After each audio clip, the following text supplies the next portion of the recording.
So like I said, guys, we're going to be starting with the Rapier. I think the blood side is fairly weak, so we are going to be focused on the gray side when it comes to abilities. We are going to take two passes from the blood side. That's going to be the refreshing strikes, reducing all cooldowns by 1% on any hit, going to give us our evade, our flesh, and our riposte back up very, very quickly, and then also in guard. So in guard is also going to help us deal 10% more damage when your target has greater than 50% health. So if you go in very, very hot, you are going to do a lot of damage in the beginning of your fight.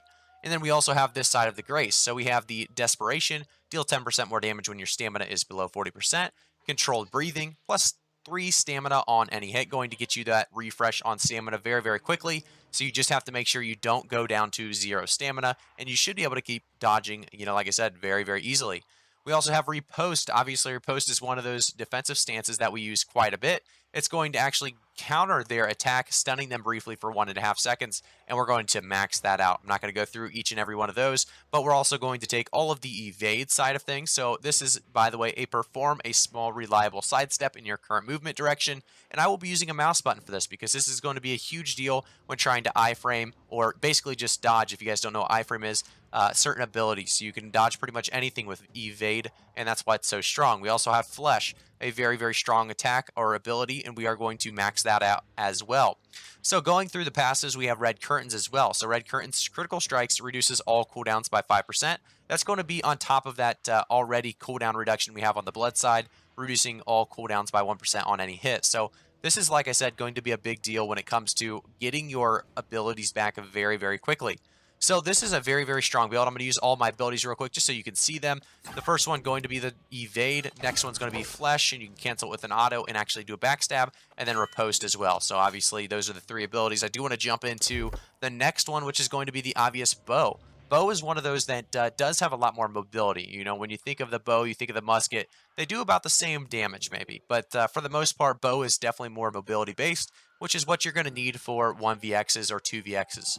So with the bow, you're going to take evade shot and obviously max that out. We're also going to take impale. So if you hit a foe with 100% health, cause 10% slow for 2 seconds.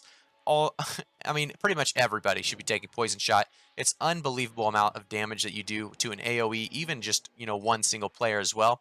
So shoot a poison arrow that on hit or lands creates a cloud of poison 3 meters wide that lasts 6 seconds. Foes entering the cloud are poisoned, dealing 10% weapon damage per second for 20 seconds. If you do the math correctly, you're going to see how much damage that actually does. We also have mark, so deal 10% more damage to foes suffering from a debuff. So that's going to be very, very strong with this build as well. By the way, evade shot, if you guys didn't know, does grant you 5 seconds of 15% haste because of the ability, then also, the passive underneath the ability, and then we also have evade shot causing knockback. So we have a little bit of CC in that evade shot. And the next thing I'm going to be taking is going to be the penetrating shot. I'm not going to go through all of the passives, like I said, for the entire bow build because we'd be here quite a while if I talked about why I took what I did.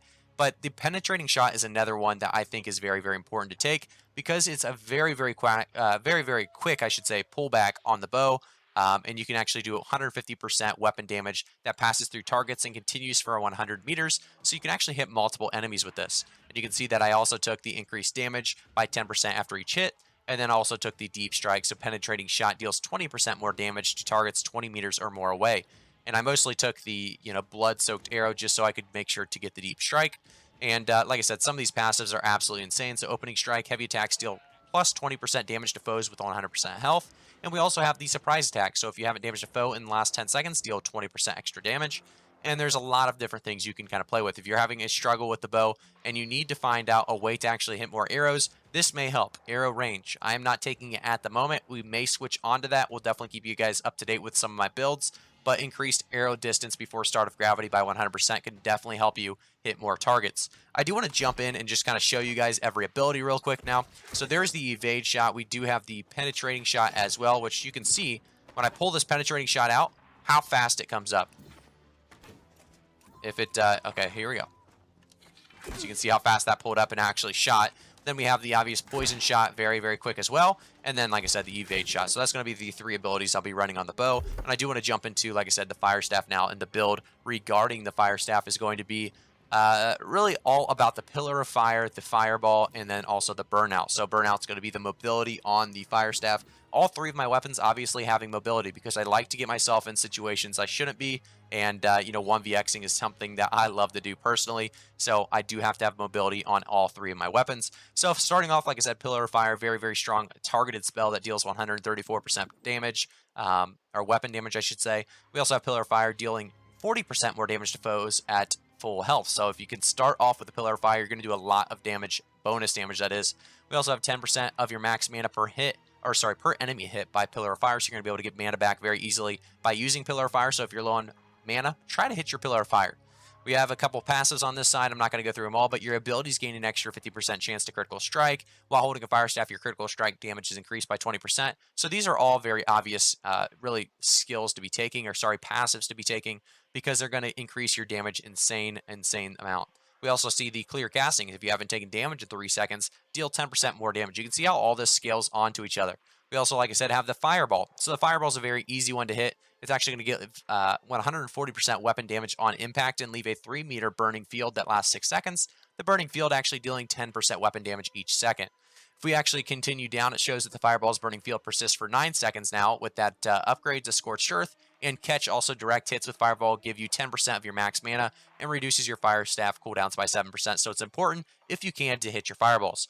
We also have the Runes of Helios as our ultimate ability. This is going to actually, after casting a fire spell, place a 2-meter rune to the ground, increasing your spell damage by 30% while standing in the rune. The rune actually lasts for 7 seconds and has a 30-second cooldown. We'll show you guys all of these abilities in a second so you guys can see it all in action.